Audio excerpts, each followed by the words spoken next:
Hey guys what's up, I hope you are all doing well. मेरा नाम विवेक कुमार है। मैं आप सभी का पीएससी जर्नी फैमिली में स्वागत करता हूं। P Y Q question paper series यहाँ पे मेरे तरफ से कवर कराया जा रहा है, जहाँ पे ऑलरेडी हम लोगों ने पार्ट 2 तक कवर कर लिया है। आज हम लोग पार्ट 3 यहाँ पे डिस्कस करने जा रहे हैं। और आज का जो फोकस रहेगा मैं आप लोगों को पहले ही क्लियर कर दूं।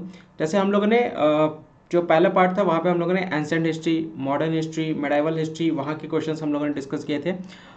उसके बाद फिर हम लोगों ने जो पार्ट 2 था उसमें हम लोगों ने मॉडर्न हिस्ट्री और बिहार स्पेसिफिक के खास करके कुछ क्वेश्चन थे जो कि हम लोगों ने डिस्कस किए थे, जो कि आपके एग्जाम में पूछे गए थे। आज का जो हमारा फोकस रहेगा वो फोकस रहेगा साइंस और मैथ्स के ऊपर, मेनली साइंस के ऊपर रहेगा। ठीक है, ज़्यादातर क्वेश्चन आपके 80% क्वेश्चन आपको साइंस के ही देखने को मिलेंगे। तो आज हम लोग उसी के ऊपर डिस्कस करेंगे जो कि आपके एग्जाम में पूछे गए हैं, और यहाँ पे हम लोग उसको विद एक्सप्लेनेशन के साथ मैं आपको सारी चीज़ें पीडीएफ में प्रोवाइड करता हुआ चलूँगा। ठीक है, स्टार्ट करते हैं इस सीरीज़ के पार्ट 3 को, PYQ सीरीज़ के। तो जल्दी से जल्दी शेयर कर दे सारे सेशन के लिंक, ताकि सभी लोग को पता चल सके इस सेशन के बारे में और वो इसका हिस्सा बन सके। PYQ सीरीज़ के बारे में जो कि मेरी तरफ से स्टार्ट किया गया है।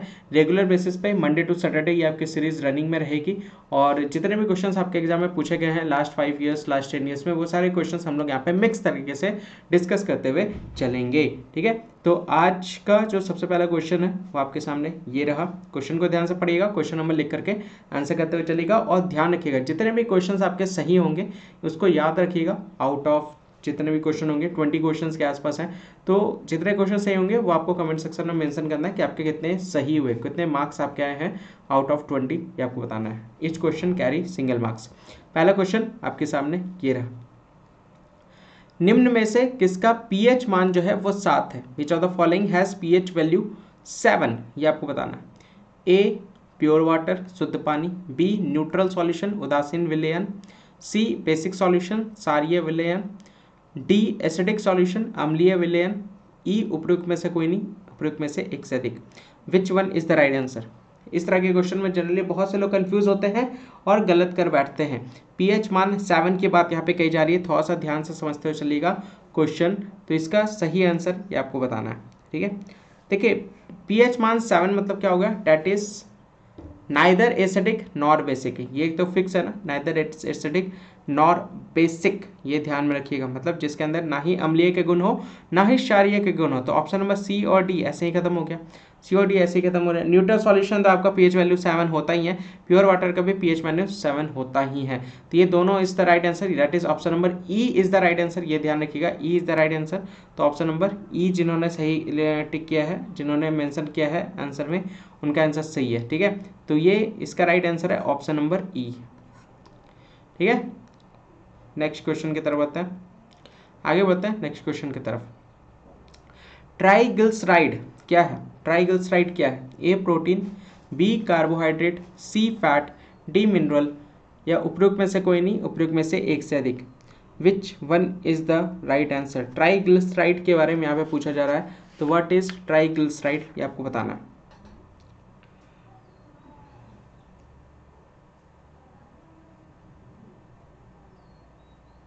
बेसिकली ट्राइग्लिसराइड जो होता है वो हमारे शरीर में ब्लड में पाया जाता है, जो कि जो न्यूट्रिएंट्स होते हैं, पोषक तत्व, खास करके जो ब्लड ग्लूकोज को हमारे लीवर से डिफरेंट जो स्किन तक ये आपका पहुंचाने का काम करता है, ये ध्यान रखिएगा। और ये बेसिकली नन अदर देन एक ईस्टर होता है। ट्राइग्लिसराइड क्या है? एक ईस्टर है, ये ध्यान में रखिएगा। This is none other than ester. Ester बहुत अच्छे से आपको पता होगा। ठीक है, हम लोगों ने इसके बारे में पढ़ा भी है। तो ये किस्टर है, और ये ग्लिसरॉल से इसका उत्पादन होता है। ग्लिसरॉल से ये हमें प्राप्त होता है ग्लिसराइड, ये ध्यान रखिएगा। और 3 फैटी एसिड से। ठीक है, तो मानव शरीर में ये आपका एज ए फैट यानी वसा, वसा के रूप में ये आपका स्टोर होता है एज ए वेजिटेबल फैट। तो option number C is the right answer. Option number C is the right answer. तो जिन्होंने सी बोला है उनका आंसर बिल्कुल सही है। ठीक है, आगे बढ़ते हैं नेक्स्ट क्वेश्चन की तरफ। इसका एक्सप्लेनेशन आपको पीडीएफ में प्रोवाइड कर दिया जाएगा। जो लोग पीडीएफ परचेस कर चुके हैं तो ऑलरेडी उनको यहाँ पे एक्सप्लेनेशन दिया जा रहा है। जो नहीं लिए हैं कोशिश करें पीडीएफ जल्द से जल्द ले लें, ताकि आप ये पीडीएफ आपको प्रोवाइड हो सके। ठीक है, मैं भी आपको बता देता हूँ पीडीएफ्स वगैरह का परचेज का प्रक्रिया क्या क्या है। तो निम्न तत्वों में से किसमें न्यूट्रॉन नहीं होता है? Which of the following element does not contain neutrons? ये आपको बताना। न्यूट्रॉन्स इनमें से किसमें नहीं होता है, ये आपसे पूछा जा रहा है। डज नॉट कंटेन न्यूट्रॉन, बताएं न्यूट्रॉन किस में नहीं होता है। देखिए बात करूं मैं, जितने भी एटम्स होते हैं ना, परमाणु, तीन चीज से उसका निर्माण होता है, इलेक्ट्रॉन, प्रोटॉन, न्यूट्रॉन, ये ध्यान रखिएगा। और यहाँ पे न्यूट्रॉन के बारे में बोला जा रहा है, और न्यूट्रॉन जो बेसिकली निकाला जाता है, तो आप ऐसे कह सकते हैं atomic mass minus atomic number, आप इस तरह से इसको आइडेंटिफाई कर सकते हैं। ठीक है, तो अगर हम लोग बात करें ऑक्सीजन की बात करें, ऑक्सीजन का जो परमाणु संख्या होता है वो 8, ये 16। ठीक है, तो यहाँ पे ये हो गया एटॉमिक मास, ये हो गया एटॉमिक नंबर। अगर न्यूट्रॉन पूछा जाए तो न्यूट्रॉन कितना होगा, न्यूट्रॉन इसका 8 होगा, तो न्यूट्रॉन तो यहाँ पे है। यहाँ पे पूछा इनमें किसमें न्यूट्रॉन नहीं होता, तो ऑक्सीजन जहाँ पे, ये तो आपका गलत हो गया। नाइट्रोजन की बात करें, नाइट्रोजन आपका क्या होता है, नाइट्रोजन ऐसा रिप्रेजेंट किया जाता है, तो इसका जो आपका न्यूट्रॉन होगा वो आपका क्या होगा, 14 - 7, टोटल 7। तो यहाँ पे भी ये आपका नाइट्रोजन नहीं होगा। ठीक है, नाइट्रोजन नहीं होगा।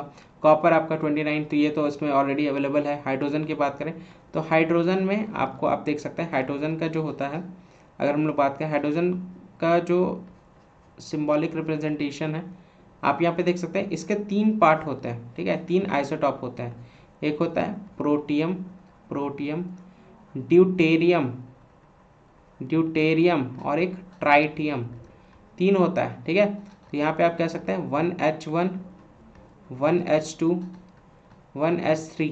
तो प्रोटियम की अगर हम लोग बात करें तो प्रोटियम में क्या होगा, 1 - 1 क्या होगा, 1 से 1 घटाएंगे 0। तो hydrogen is the right answer, option number C is the right answer. Protium, hydrogen का जो आइसोटॉप प्रोटियम है उसमें कोई भी न्यूट्रॉन नहीं होता, ये ध्यान रखिएगा। हाइड्रोजन 1 आइसोटॉप इसको कहते हैं, ये ध्यान में रख सकते हैं। ठीक है, तो option number C is the right answer. Next number question की तरफ बढ़ते हैं। Next number, angstrom is a unit of, angstrom किसका यूनिट है, एंगस्ट्रॉम किसका यूनिट है, तो ये आपको बताना है। तो एक एंगस्ट्रॉम की वैल्यू की अगर हम लोग बात करें, है ना, 1 angstrom is equal to 10⁻⁻10 metre होता है। ठीक है, 10⁻⁻10 मीटर होता है, ये ध्यान रखते हुए चलेगा, जो कि बेसिकली डिस्टेंस बहुत ही स्मॉल डिस्टेंस यहाँ पे देखने को मिलेगा, बहुत ही स्मॉल डिस्टेंस यहाँ पे आप देखने को मिलेगा जिसमें ये मेजर किया जाता है। तो डैट इज एनर्जी नहीं होगा, फ्रीक्वेंसी नहीं होगा, वेलोसिटी नहीं होगा, that is wavelength.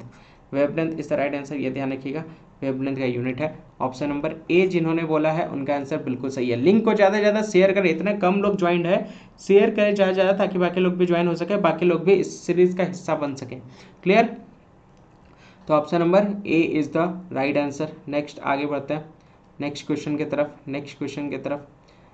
EEG electroencephalogram निम्न में से किसके निगरानी के लिए उपयोग किया जाता है, यूज्ड इन मॉनिटरिंग, किसका मॉनिटर करने के लिए यूज किया जाता है, ए हृदय हार्ट, बी यकृत लीवर, अग्नाशय पैनक्रियास, मस्तिष्क ब्रेन। उपयुक्त में से कोई नहीं, उपयुक्त में से एक से अधिक, which one is the right answer, ये आपको बताना। तो EEG का उपयोग जो होता है वो किसके लिए होता है, ये आपको बताना है। जल्दी से आंसर करें। तो ये बेसिकली इलेक्ट्रिकल एक्टिविटी को ये क्या करता है, मॉनिटर करता है। ठीक है, तो वोल्टेज जो फ्लक्चुएशन होता है आयनिक करंट के वजह से जो हमारे न्यूरॉन्स में प्रेजेंट होता है, तो उसको ये क्या करता है, मॉनिटर करता है, डायग्नोज करता है एपिलेप्सी को, ये ध्यान रखिएगा। और EEG रीडिंग के थ्रू ये सारी चीज़ें हमें पता चल पाती है। यानी न्यूरॉन्स एक्टिविटी, न्यूरॉन्स कहाँ पे, लाखों न्यूरॉन्स आपको ब्रेन्स के पास आपको देखने को मिलेंगे, तो मस्तिष्क को ये मॉनिटर करता है। Option number D is the right answer, brain is the right answer. तो यहाँ पे रिकॉर्ड करता है इलेक्ट्रिकल एक्टिविटी जो ब्रेन में चल रहा होता है ना। ठीक है, तो ये ध्यान में रख सकता है। क्लियर, तो option number D is the right answer. Next question की तरफ आता है। शरीर का तापक्रम नियंत्रित कौन करता है, body temperature is regulated by, किसके द्वारा नियंत्रित किया जाता है शरीर का तापमान, ये आपको बताना है। Thalamus, hypothalamus, cerebellum, medulla. उपयुक्त में से कोई नहीं, उपयुक्त में से एक से अधिक। तो हमारा इंटरनल बॉडी टेम्परेचर जो है वो आपका रेगुलेट करता है हमारे ब्रेन के थ्रू। जैसे हमारे शरीर का सामान्य तापमान जो है वो 37 डिग्री सेल्सियस है, लेकिन हमारे करंट टेम्परेचर को हमारे नॉर्मल टेम्परेचर से मेजर जो करता है वो करता है हाइपोथैलेमस, याद रखिएगा। तो बॉडी का टेम्परेचर जो नियंत्रित किया जाता है वो किसके द्वारा नियंत्रित किया जाता है? वो हाइपोथैलेमस के द्वारा नियंत्रित किया जाता है। Option number B is the right answer. ठीक है, देखिए पीडीएफ के बारे में बता दूं तो यहाँ पे ये 3 पीडीएफ आपको सिर्फ और सिर्फ 299 पर मंथ में आपको प्रोवाइड किए जा रहे हैं। बहुत सारे लोगों ने इसको परचेज किया और डेली बेसिस पर उनको यहाँ पे पीडीएफ प्रोवाइड भी किए जा रहे हैं क्लास के एंड में।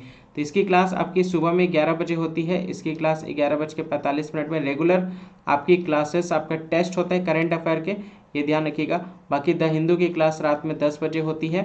इसके साथ बिहार न्यूज़ की क्लास 6:45 में होती है, ये आपका अलग से है। इसको आपको पूरे मंथ का आपको ये पीडीएफ तो मिलेगा ही, साथ ही आपको basically Bihar budget, Bihar economic survey भी यहाँ पे प्रोवाइड किया जाएगा। करंट अफेयर्स की बात करूं तो फरवरी से अक्टूबर तक का करंट अफेयर विद एमसीक्यू आपको सिर्फ और सिर्फ 399 में यहाँ पे प्रोवाइड किया जा रहा है। और ये पीवाईक्यू सीरीज जो अभी आपका चल रहा है ये आपका 199 ओनली है। इस पे व्हाट्सअप कीजिएगा, आपको ये सारे पीडीएफ आपको यहाँ पे प्रोवाइड कर दिए जाएंगे, जो भी पीडीएफ आपको परचेज करना हो। ठीक है, क्लियर, आगे बढ़ते हैं। Next, frequency is measured in, बहुत ही सिंपल क्वेश्चन है, आपको बताना है आवृत्ति को नापा कैसे जाता है, ये आपको बताना है। आवृत्ति को किस में नापा जाता है? हर्ट्ज, मीटर पर सेकेंड, रेडियन, वॉट, उपयुक्त में से कोई नहीं, उपयुक्त में से एक से अधिक। Which one is the right answer? Which one is the right answer? Right answer is, देखिए फ्रीक्वेंसी क्या होता है ना, frequency number of oscillation per unit time. ठीक है, तो ये basically F is equal to 1/t होता है, यानी 1/सेकेंड होता है, यानी पर सेकेंड होता है, जो कि किसके बराबर होता है? हर्ट्ज के बराबर होता है। ये ध्यान रखिएगा, किसके बराबर होता है? हर्ट्ज के बराबर होता है। तो ऐसा यूनिट क्या होगा आवृत्ति का? हर्ट्ज क्या होगा? ध्यान रखिएगा, option number A is the right answer. Option number A is the right answer. ठीक है, क्लियर, डन। चलिए आगे बढ़ते हैं। डीएनए की खोज किसके द्वारा की गई है? तो James Watson and Francis Crick, फिर Gregor Mendel, Johannsen, Hargobind Khorana, या उपयुक्त में से कोई नहीं, उपयुक्त में से एक से अधिक। तो किसके द्वारा इसकी खोज की गई है ये आपको बताना है। डीएनए, डीऑक्सीरिबो न्यूक्लिक एसिड जो है ये डबल हेलिक्स स्ट्रक्चर आपको देखने को मिलेगा। ठीक है, उसके ग्रोथ और डेवलपमेंट फंक्शन को लेकर के बात यहाँ पे कही जा रही है लिविंग ऑर्गेनिज्म की। तो ये सबसे पहले किसके द्वारा खोज किया गया था? रिकॉग्नाइज जो किया गया है वो जोहान्स फेडरिक के द्वारा किया गया है। ठीक है, जोहानसन फेडरिक के द्वारा। ठीक है, और डबल हेलिक्स स्ट्रक्चर है, ये ध्यान रखिएगा। बाद में इसकी खोज जो की गई James Watson and Francis Crick के द्वारा। ठीक है, जो कि इनके द्वारा, जेम्स वाटसन और फ्रांसिस क्रिक के द्वारा इसकी खोज की गई है, ये ध्यान रखिएगा। Clear, done. इसका राइट आंसर होगा ऑप्शन नंबर ई।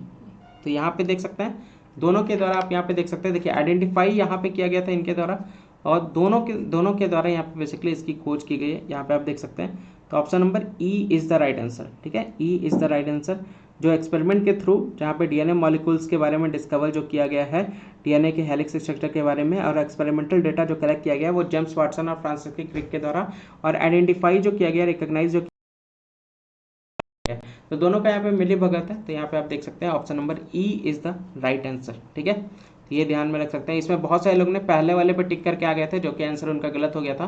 बीपीएससी ने ऑप्शन नंबर ई को यहाँ पे सही किया है, ये ध्यान रखिएगा। बहुत कम लोग जोहानसन के बारे में जानते हैं, तो जोहानसन भी थे, ये ध्यान में रख सकते हैं। तो option number E is the right answer. Next question की तरफ बढ़ते हैं। नेक्स्ट क्वेश्चन की तरफ यहाँ पे बोला जा रहा है 40 डिग्री सेल्सियस है, इसको फ़ारेनहाइट स्केल में कन्वर्ट करने की बात यहाँ पे की जा रही है। जल्दी से इसको सॉल्व करके बताएं, which one is the right answer?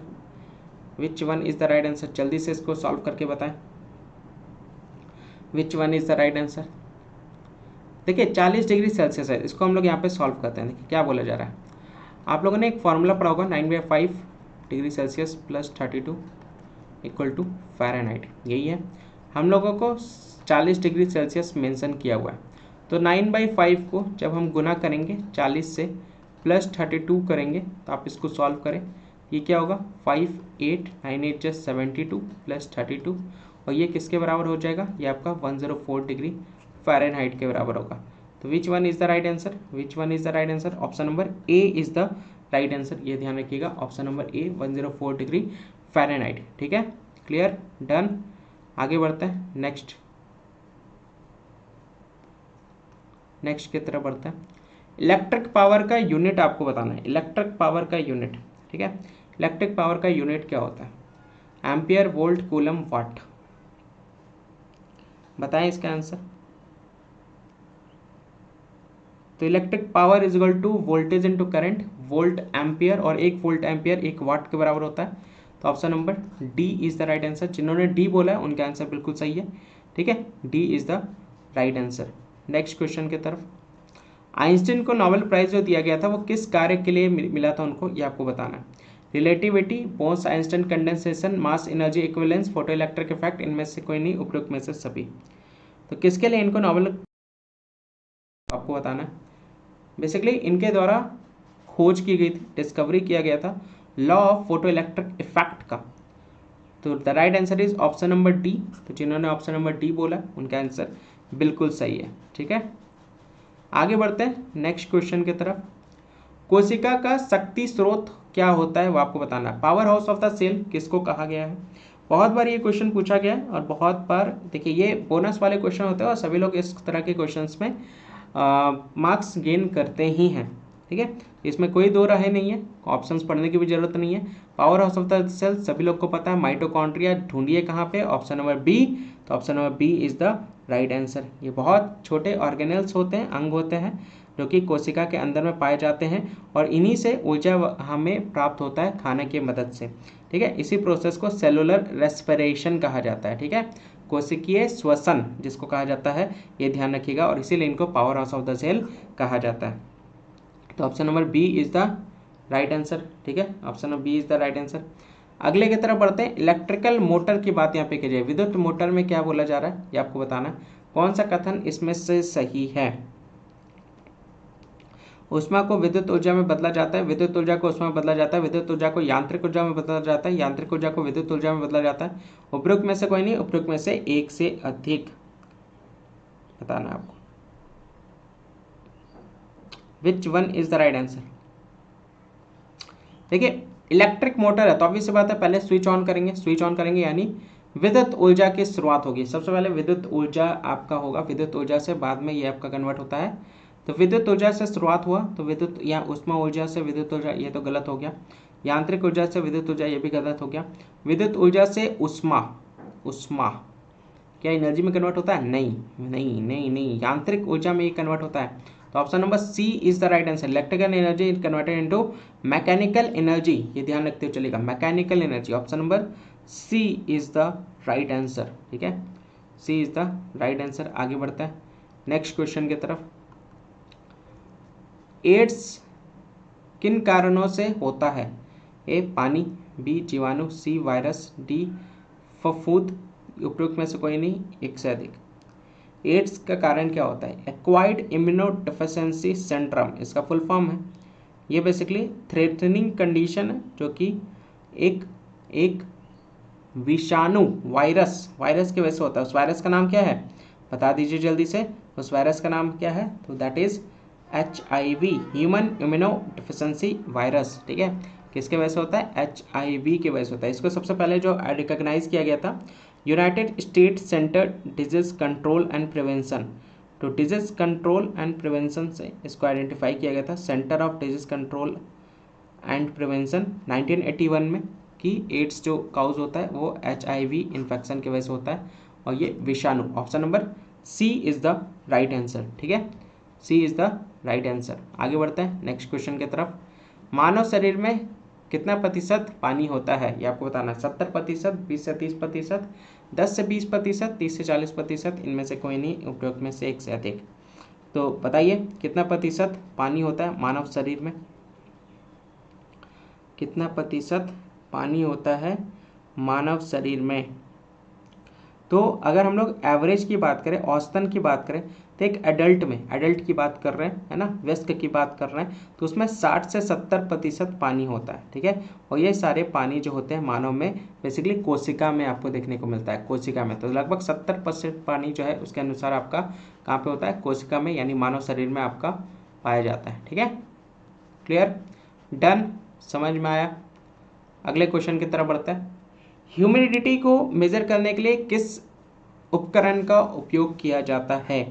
तो ए हाइड्रोमीटर, बी हाइग्रोमीटर, सी पायरोमीटर, डी लैक्टोमीटर। उपयोग में से कोई नहीं, एक से अधिक। तो ह्यूमिडिटी क्या होता है, नमी होती है, जो वायु में नमी की उपस्थिति होती है उसको जो मेजर किया जाता है। आपके फ़ोन में भी डिवाइस होता है कि आज के डेट में मॉइस्चर जो है वो इतना है, विंड इतना तेज़ी से चल रहा है, टेम्परेचर इतना है, वेदर वाले ऑप्शन में आपको जनरली देखने को मिलता है स्मार्टफोन्स वगैरह में, ठीक है। तो ह्यूमिडिटी भी वहाँ पे शो करता है कि नमी कितनी है वायुमंडल में, इन्वायरमेंट में, तो वो वहाँ पे मेजर किया जाता है। और वो मेजर बेसिकली किसके वजह से, किस उपकरण से एग्जैक्टली मेजर किया जाता है, तो ये मेजर किया जाता है हाइग्रोमीटर। किससे मेजर किया जाता है, हाइग्रोमीटर से, ये ध्यान रखिएगा, हाइग्रोमीटर से, ठीक है। Done, clear. तो हाइड्रोमीटर जो होता है, देखिए हाइड्रो मतलब होता है पानी, पानी के घनत्व को मापने के लिए हाइड्रोमीटर का यूज़ किया जाता है। लैक्टोमीटर यानी दूध की शुद्धता को यहाँ पे इसके द्वारा मापा जाता है। पायरोमीटर जो है वो बेसिकली किसी भी सतह के तापमान को इसके द्वारा मेजर किया जाता है। तो ह्यूमिडिटी जो है वो मेजर किया जाता है हाइग्रोमीटर, ठीक है। Option number B is the right answer, ठीक है, B is the right answer. आगे बढ़ते हैं नेक्स्ट क्वेश्चन की तरफ। इलेक्ट्रिक करंट को मेजर किससे किया जाता है, बहुत सिंपल क्वेश्चन है, बताइए जल्दी से। इलेक्ट्रिक करंट को मेजर किससे किया जाता है, voltmeter, ammeter, voltameter, potentiometer, या इनमें से कोई नहीं, एक से अधिक। विद्युत धारा किससे मेजर किया जाता है, देखिए अगर हम लोग बात करें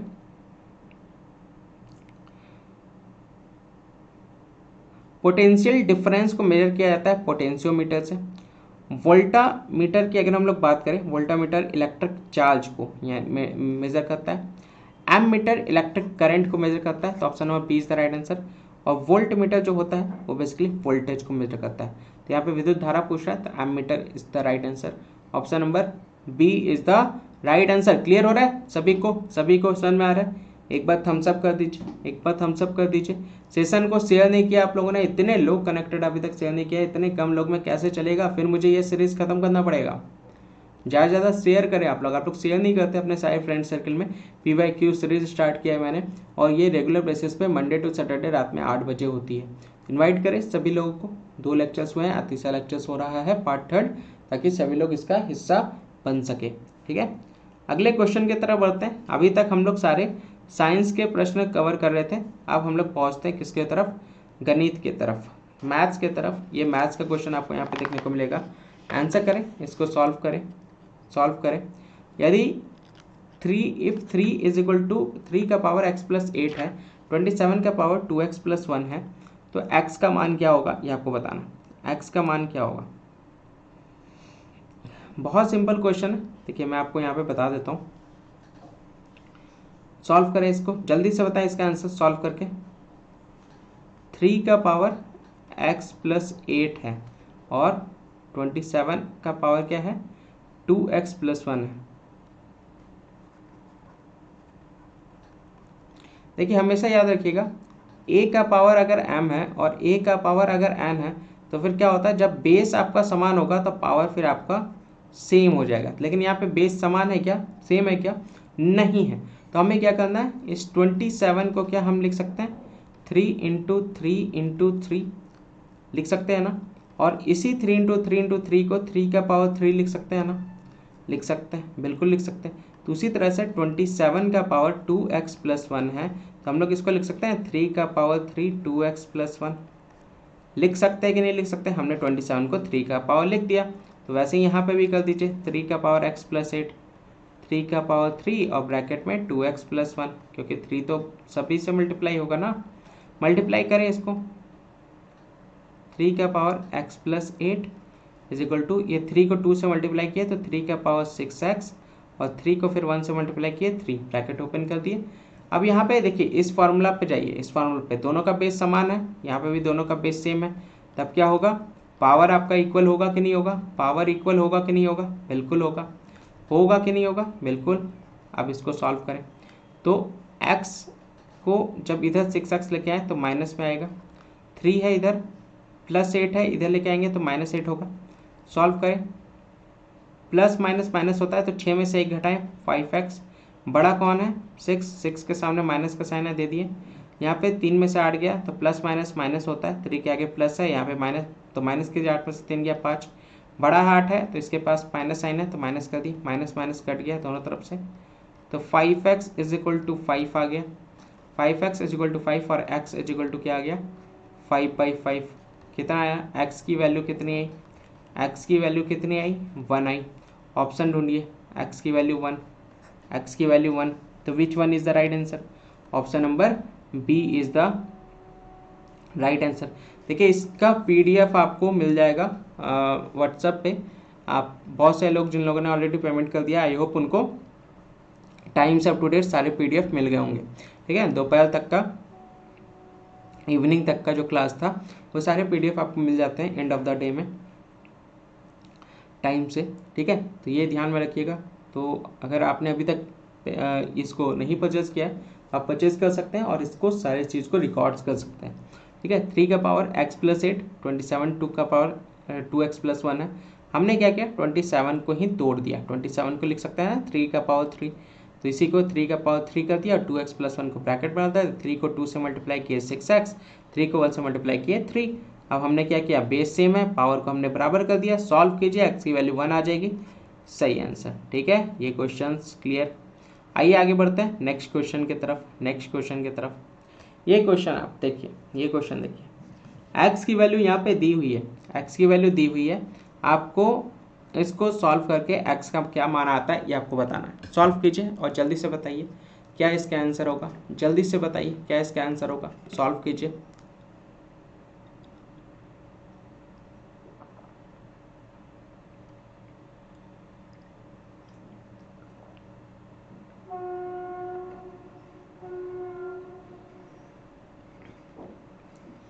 ये सारे क्वेश्चंस एग्जाम में पूछे हुए हैं, यहाँ आप देख सकते हैं, ये सारे एग्जाम में आपके क्वेश्चन पूछे गए हैं, उसी को यहाँ पे रिवीजन करा रहा हूँ। आइए इसको सॉल्व करते हैं। ठीक है, यहाँ देखिए x का पावर जो है यहाँ पे 4 जीरो है, यहाँ ध्यान रखिएगा, 1225 और 5329। ठीक है, आइए इसको सॉल्व करते हैं। तो x इज इक्वल टू क्या है 0.00001225 0.00005329, यही है ना, 5329 और 1225। ठीक है, अब यहाँ पे आप देख सकते हैं, अगर हम लोग बात करें, क्या हम लोग इसको लिख सकते हैं 1225 गुना यहाँ पे 1 2 3 4 5 6 7 8 10 का पावर 8। हमने क्या किया, पॉइंट हटा करके हमने क्या किया, इसको गुना कर दिया। ठीक है, उसी तरह से 5329 इसको भी लिख सकते हैं 10 का पावर 8। बताइए 10 का पावर 8, नीचे से हटाए ऊपर गया, ऊपर से हटाए नीचे आया, क्या ये कटेगा कि नहीं कटेगा, बताइए। क्या हम लोग इसको सिंप्लीफाई करके 1225 और 5329 कर सकते हैं, 5329 कर सकते हैं। अब इसका स्क्वायर रूट निकालना है, इसका स्क्वायर रूट निकालना है, तो ये आप देख सकते हैं 1225, देखिए लास्ट में 25 है, मतलब 15 25 35 45 55, इसी में से कोई एक ये होगा। तो सबसे अच्छा ट्रिक, 15 का स्क्वायर करेंगे 225, 25 का स्क्वायर करेंगे 625, 35 का स्क्वायर करेंगे तो आपका 1225 आ जाएगा। मतलब ऊपर 35 फिक्स है, ऊपर 35 फिक्स है। न्यूमरेटर ढूंढिए 35 कहाँ पे, 35 आपका ए में मिल रहा है, ए इज द राइट आंसर, तो नीचे का आंसर होगा 73 ऑटोमेटिकली। जाके ये स्क्वायर करके देख लीजिए 5329 ही आएगा। तो कभी कभी इस तरह से आप इसको सॉल्व कर सकते हैं, इसको लिख सकते हैं 35 गुना 35 73 गुना 73, जोड़ा बन गया। अब इसको निकाल दीजिए, ठीक है, बाहर निकाल दीजिए, हो गया क्लियर। चलिए, तो right answer is option number A is the right answer. ठीक है, तो कभी कभी इस तरह से भी जब आधा में ही आंसर आ गया तो हम इसको पूरा क्यों सॉल्व करें।